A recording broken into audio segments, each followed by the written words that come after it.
Em uma versão alternativa dos Estados Unidos, os estados da Nova Roma são governados por uma elite poderosa.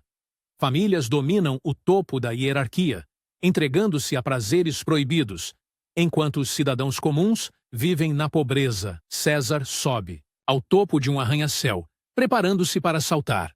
Mas, quando ele se inclina sobre a borda, de repente, o tempo congela. Ele se afasta da beira e reinicia o tempo como se nada tivesse acontecido. Enquanto isso, o recém-eleito prefeito Franklin, Cícero ouve um relatório de rádio detalhando seus problemas financeiros e a crescente agitação na cidade. Folheando o Jornal da Manhã, ele fica horrorizado ao encontrar fotos escandalosas de sua filha, Júlia. Júlia tropeça em casa após uma festa selvagem, mas é bloqueada por César e membros da Comissão de Planejamento Urbano. Eles estão prestes a demolir outro edifício para abrir caminho para a nova cidade. Quando as cargas disparam, César congela o tempo novamente, por alguns breves segundos. Estranhamente, Júlia não congela como os outros. Ela observa, com os olhos arregalados, de confusão, o momento suspenso ao seu redor. Alguns segundos depois, César reinicia o tempo. Policiais se aproximam rapidamente dele, lembrando-o de que o prefeito Cícero não aprova sua visão para transformar a Nova Roma. Enquanto isso, a cidade vibra com uma notícia de última hora. César foi agraciado com o Prêmio Nobel por inventar o Megalon, um material de construção revolucionário. Sua popularidade entre os cidadãos comuns cresce rapidamente. Mais chocante ainda, sua visão para uma nova Roma reimaginada ganha o apoio do homem mais rico da história. Seu tio, Hamilton Crash, diretor do Banco Nacional. Isso leva Cícero a uma queda vertiginosa, com seus índices de aprovação despencando. Logo, a elite da cidade se reúne no local recentemente demolido de antigas favelas para um evento de alto perfil. Entre os convidados está o primo excêntrico de César, Cláudio, que surpreende a multidão com suas palhaçadas ultrajantes. Rumores persistem de que Cláudio mantém relações impróprias com suas irmãs. Ele calmamente pede ao sobrinho que não desonre o nome da família, mas Cláudio apenas dá de ombros. Cícero aproveita a ocasião para revelar seu plano de construir um novo e elegante cassino no coração da cidade. Mas, assim que começa seu discurso, Cláudio o interrompe dramaticamente. Em uma entrada teatral, César aparece, roubando os holofotes, especialmente os de Júlia, que imediatamente se volta para o famoso arquiteto. Como chefe da Comissão de Planejamento Urbano, César revela sua ousada proposta: transformar Nova Roma em uma metrópole dos sonhos, a Megalópolis, construída inteiramente com o megalon, um material resistente à decomposição e destruição. Cícero, no entanto, continua interrompendo, insistindo que as pessoas não precisam de sonhos, mas de estabilidade. Ele afirma que megalon não é seguro, preferindo concreto e aço, materiais confiáveis, testados pelo tempo. A discussão se intensifica. César critica o sistema como uma estrutura construída para os ricos, à custa dos demais. Enfurecido, Cícero acusa César de envolvimento na morte misteriosa de sua esposa, que foi envenenada e cujo corpo desapareceu, sem deixar vestígios. Com sarcasmo, sugere que César pode ter usado seus restos para criar o megalon. César permanece calmo, lembrando-o de que foi absolvido em tribunal. Mas Cícero, que atuou como promotor no caso, ainda acredita em sua culpa. César rebate, chamando-o de rei das favelas. O prefeito investe contra ele, e uma briga quase começa, mas a equipe de segurança intervém a tempo. Sua explosão é imediatamente capturada por dezenas de fotógrafos, ignorando os apelos desesperados de Júlia para preservar a dignidade do pai. Ao lado, um desfile de moda começa. Júlia confidencia a uma amiga que deseja se vingar de César por sua crueldade com seu pai. Cláudio, furioso com a crescente popularidade do primo, arranca um jornal com a foto de César das mãos de uma jovem. Enquanto isso, César retorna para casa, onde sua amante, a jornalista Wall, já o espera. Ela está irritada porque ele não atendeu suas ligações, mas ele só pensa no sucesso de seu projeto. Wall, cuja carreira está em declínio, deseja desesperadamente se unir à poderosa família e implora a César que se case com ela. Mas, quando se aproxima, César é assombrado pela memória de sua falecida esposa. Ele se afasta, deixando Wow frustrada. Ela liga à televisão e se depara com sua própria entrevista com Crash. Percebe que o magnata havia flertado com ela, provocando uma nova ideia de como se infiltrar na família poderosa. No dia seguinte, Julia visita César em seu escritório, onde ele continua trabalhando no projeto. Ela pede que ele devolva uma carta sem lê-la, explicando que a escreveu no calor do momento por causa do modo como ele tratou seu pai. César revela que já leu e achou espirituosa. Embora insultante, Julia examina cuidadosamente o escritório e nota medicamentos e garrafas vazias. Curiosa com seus problemas psicológicos, ela faz mais perguntas, mas César a ignora, dizendo que prefere conversar com pessoas inteligentes interessadas em ciência e arte, não aquelas que desperdiçam a vida em festas. Essa atitude irrita Julia, que insiste que ele nada sabe sobre ela. Antes de partir, confessa que o viu parar o tempo e que seus poderes extraordinários não a afetam. Surpreso, César começa a vê-la sob nova perspectiva e a convida para segui-lo. Eles entram em uma sala cheia de maquetes de sua cidade utópica. César pede que Julia caminhe por ela de olhos fechados e descreva o que vê. Diante dos olhos de Julia, uma visão grandiosa se desdobra. César insiste que todas as grandes cidades devem crescer ao lado de seus habitantes. Durante um desfile de apoio a Cícero, Julia tenta convencer o pai de que César é, na verdade, um bom homem e deseja transformar o mundo para melhor. Cícero a chama de traidora e declara que não acredita em uma única palavra vinda daquele arquiteto. Nesse exato momento, o desfile é interrompido para que o carro de César atravesse a rua, o que só enfurece ainda mais o prefeito. Naquela noite, César luta para se concentrar no trabalho, enquanto memórias de sua falecida esposa inundam sua mente. Enquanto Julia, entretanto, se aprofunda na investigação da morte de sua mãe, ela descobre que a mulher se afogou e seu corpo desapareceu durante a investigação. Essa revelação deixa uma forte impressão em Julia, que decide seguir César. Ela rastreia seu carro, sem saber que Cláudio, com uma câmera na mão, também está seguindo o primo. Durante o trajeto, César conversa com seu motorista sobre a natureza fugaz do tempo enquanto passam pelas favelas da cidade. O arquiteto se perde em pensamentos sobre as injustiças do mundo. A sujeira, a pobreza e a decadência desencadeiam alucinações em sua mente, nas quais estátuas ganham vida e desmoronam sob o peso de uma realidade horrível. Eles param e César sai do carro para comprar flores, o que confunde Julia. Depois de um tempo, ele finalmente chega a um edifício misterioso. Vendo o arquiteto, o segurança desativa o alarme, e César entra em um quarto luxuoso, onde várias mulheres atendem sua esposa. Julia o segue, mas logo percebe que não há ninguém na sala. A esposa de César é apenas um produto da imaginação. Julia entende que ele ainda está profundamente apaixonado pela falecida esposa e decide não interferir. No dia seguinte, César e Julia sobem ao topo de um arranha-céu, onde discutem o futuro de Megalópolis.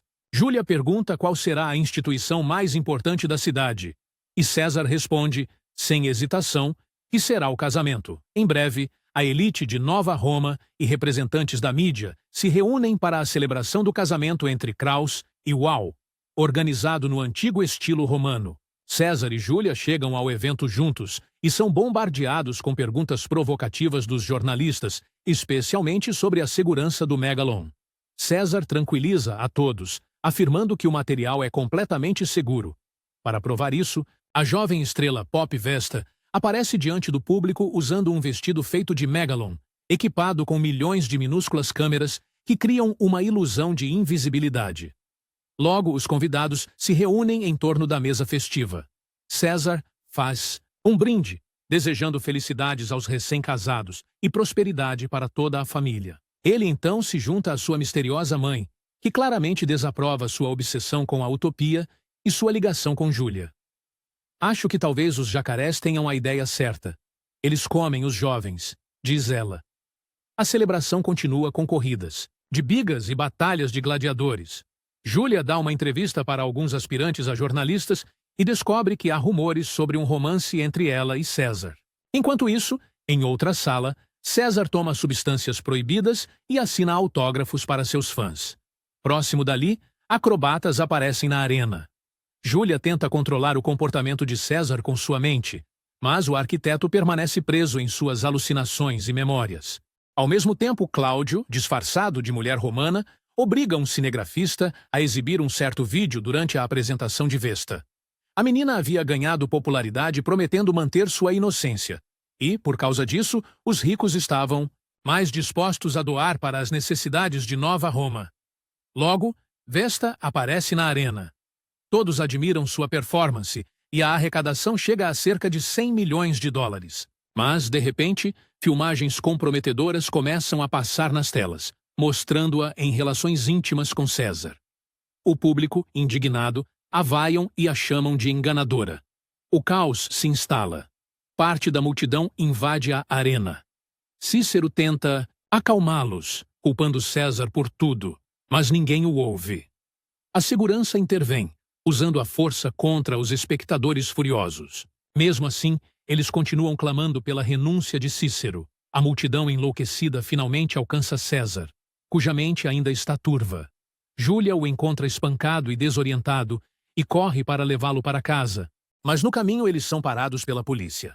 César é preso, acusado de envolvimento com a menor de idade, Vesta. Júlia tenta desesperadamente defendê-lo, mas nada funciona. Fundy a leva para casa. Depois de algum tempo, César recupera a consciência em sua cela e percebe que perdeu a capacidade de parar o tempo. Naquela mesma noite, Júlia e uma amiga entram nos arquivos. Eles descobrem documentos que provam que Vesta mentiu não apenas sobre sua inocência, mas também sobre sua idade e local de nascimento. Na manhã seguinte, Júlia vai ao escritório do pai e o informa que Vesta tem, na verdade, 23, e que o vídeo divulgado por Cláudio é falso. Ela afirma que os documentos comprovam a inocência de César, mas Cícero insiste que o arquiteto é moralmente culpado. O prefeito recusa-se a libertar César e rasga a certidão de nascimento. Júlia promete conseguir outra cópia do documento. Ela busca a ajuda de Kraus. Na mansão, é recebida por Uau. Enquanto andam de elevador, Uau avisa Júlia para se afastar de sua família, afirmando que tanto Kraus quanto César e suas riquezas pertencem a ela. Enquanto isso, Cláudio tenta consertar seu relacionamento com o tio, esperando tornar-se o herdeiro do banco. Mas Kraus suspeita que foi Cláudio quem armou para seu primo, por invejá-lo desde a infância. Logo, a verdade sobre Vesta se espalha pela mídia e César é libertado da prisão. Algum tempo depois, Júlia visita César no telhado do arranha-céu. O arquiteto lamenta ter perdido seu superpoder e admite sentir-se culpado pela morte da esposa, por não ter lhe dado atenção suficiente. Júlia tenta consolá-lo, garantindo que ele não é culpado. Então, ela estende a mão e pede que ele tente parar o tempo por ela. Hesitante, ele segura sua mão e pede que o tempo pare mais uma vez. E dessa vez, consegue. Sobrecarregado, César puxa Júlia para perto e os dois se beijam. Nas semanas seguintes, César continua trabalhando ativamente no projeto Megalopolis e desfruta do relacionamento com Júlia. Um dia, tenta apresentá-la à sua mãe, mas ela apenas declara que, por causa de Júlia, ele logo esquecerá tudo sobre ela. Enquanto isso, os pobres começam a protestar contra César, devido à demolição de suas casas. Cláudio decide usar o descontentamento público para benefício próprio. Ele lidera os protestos e torna-se uma das pessoas mais influentes da cidade.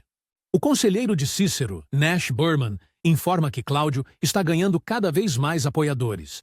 O prefeito exige que essa questão seja resolvida o mais rápido possível. Porém, ele logo aprende notícias ainda piores. O velho satélite soviético, que deveria cair em Labrador, está agora se aproximando de Nova Roma.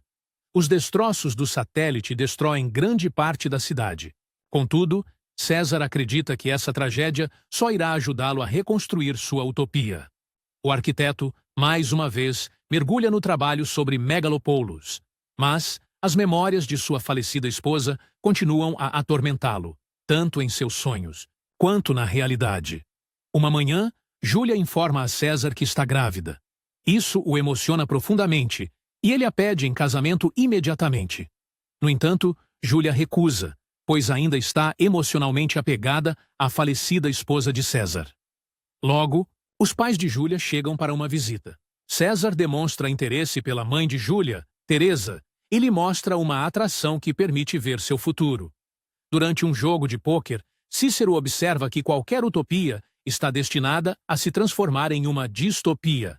Porém, César insiste na necessidade de lutar por um mundo ideal, como a humanidade sempre fez para progredir nessa direção. De repente, Júlia anuncia sua gravidez aos pais. Teresa se alegra com as notícias, enquanto Cícero fica chocado. Preocupada, Júlia lembra ao pai que nunca poderia amar um homem mau. Mas Cícero continua hostil a César. Ele e a esposa se afastam rapidamente da casa da filha. Júlia, em lágrimas, teme ter partido o coração do pai e começa a duvidar se o sonho dela e de César, um novo mundo, poderá ser alcançado. Enquanto isso, Cláudio continua a fortalecer sua posição, clamando pela queda de Cícero e César. Um birmanês enviado por Cícero falha ao tentar impedir seus planos, perdendo a vida no acidente com o satélite. Algum tempo depois, Cícero visita César em seu escritório e exige que ele termine o relacionamento com Júlia. Em troca, oferece um documento confirmando sua inocência na morte da esposa e promete apoiar publicamente todas as suas ideias. Cícero dá ao arquiteto 3 dias para pensar, mas César rejeita a proposta com firmeza. César então se encontra com Uau, que promete roubar o documento de Cruz e entregá-lo a ele, caso aceite se casar com ela. Porém, ele também ignora a oferta. Num acesso de raiva, Uau bloqueia todas as suas contas. A mídia começa a destacar os perigos de Megalon, e o apoio público a César começa a diminuir. Numa noite, um menino se aproxima do carro de César, pedindo um autógrafo. O arquiteto conversa amigavelmente com ele, mas o garoto saca uma arma e atira na cabeça de César. Júlia, que está por perto, corre imediatamente para levá-lo ao hospital, em estado crítico. Os médicos lutam para salvar sua vida, tentando reconstruir seu crânio com Megalon. César entra em um fluxo de vívidas alucinações. Logo, fica claro que o menino foi enviado por um capanga de Cláudio. No entanto, a decisão enfurece Cláudio, pois a tentativa de assassinato transforma César em um mártir aos olhos do povo. A cirurgia é bem-sucedida, e Júlia permanece ao lado do infeliz César, que continua a experimentar alucinações persistentes. Ele decide contar a verdade a Júlia sobre a morte de sua esposa. Revela que, um dia, ela descobriu algo que despertou um ciúme intenso. Em desespero, a mulher pulou no carro e saiu em disparada. César tentou segui-la, mas só a viu pular de uma ponte nas águas geladas. Desde então, começou a trabalhar em Megalon, tentando salvá-la. Após receber alta, César vai até Wall para resolver o bloqueio de suas contas. A jornalista, chateada, lembra que sua posição permite tomar qualquer decisão no banco de Cras. Subitamente, César remove o curativo do rosto, revelando um enorme implante de Megalon no lugar. Uau! Chocada, cai de joelhos e mais uma vez implora que ele volte para ela. Tenta até hipnotizá-lo, mas o momento é interrompido por Cras, que convida seu sobrinho ao escritório. César pergunta ao tio sobre suas contas, mas Cras insiste que houve algum engano. Rejeitada por César, Uau decide seguir um caso com Cláudio. Enquanto fazem amor, as luzes começam a piscar. Cláudio explica que isso ocorre porque a crescente megalopoulos de César está consumindo cada vez mais energia. Uau revela que Cras exigiu um acordo pré-nupcial que a impede de herdar o banco. Por isso, ela e Cláudio precisam assumir o controle. Ela corta o cabelo longo de Cláudio para dar-lhe um visual mais profissional, que impressionará Cras. Seguindo o plano de Uau, Cláudio convence seu tio a nomeá-lo diretor interino do banco. Cras elogia o sobrinho por sua maturidade e assina o documento sem hesitar. Mas ao perceber o que assinou, fica horrorizado. Deu a Cláudio o controle total do banco. Incapaz de suportar a traição, Cras sofre um ataque cardíaco e, antes de perder a consciência, jura vingança. Meses depois, César e Júlia dão as boas-vindas a um filho. Fande os declara marido e mulher em uma cerimônia modesta nos fundos de um carro. Eu agora os declaro marido e esposa. Enquanto isso, chega o tempo de Saturnália, o antigo equivalente romano do Natal. Os moradores de Nova Roma se entregam aos prazeres da festa. Wall e Cláudio se preparam para remover Cras definitivamente de sua posição. Além disso, Cláudio não se esqueceu dos protestos contra César e Cícero. Cícero organiza manifestações em apoio ao desenvolvimento da cidade, chamando Cláudio e seus seguidores de bandidos que ameaçam sua prosperidade. Porém, logo, tumultos em massa organizados por Cláudio se espalham pela cidade. A polícia tenta dispersar os manifestantes e Cícero, com sua esposa, filha e neta, é forçado a fugir de Nova Roma de metrô, segurando a neta nos braços. Cícero continua a criticar César, chamando-o de sonhador imprudente que destruirá o mundo. Júlia, porém, implora ao pai que simplesmente confie em César. Enquanto isso, Wall e Cláudio visitam o acamado Cras, zombando dele. Ele finge estar enlouquecido, mas esconde sob seu manto um arco e flechas, preparando-se para a vingança. O homem rico tira a vida de Wall, acertando-lhe o peito, e fere Cláudio, com várias flechas. Apesar disso, Cláudio consegue escapar. Finalmente, após concluir seus discursos sobre Megalopoulos, César apresenta sua visão de um mundo ideal, onde cada indivíduo é valorizado, independentemente da origem. Comovido, Cras deixa toda sua riqueza para César e sua utopia. As pessoas que antes apoiavam Cláudio percebem que suas alegações eram mentiras e fazem justiça com as próprias mãos. Na véspera do Ano Novo, uma multidão inspirada chega a Megalópolis para celebrar o início de uma nova vida. Cícero e sua esposa se juntam a César, Júlia e sua filha. No meio dos aplausos dos romanos, o arquiteto se surpreende e se alegra ao ver sua mãe. Cícero pede a César que construa um futuro digno para sua neta e finalmente se reconcilia com ele. César então pede a Júlia que pare o tempo, e eles congelam tudo em um beijo. Ao redor deles, tudo se imobiliza, menos a filha do casal, que crescerá em um novo mundo de igualdade e liberdade. Inscreva-se para mais vídeos como este, ative as notificações e deixe um like para ajudar o canal. Obrigado por assistir.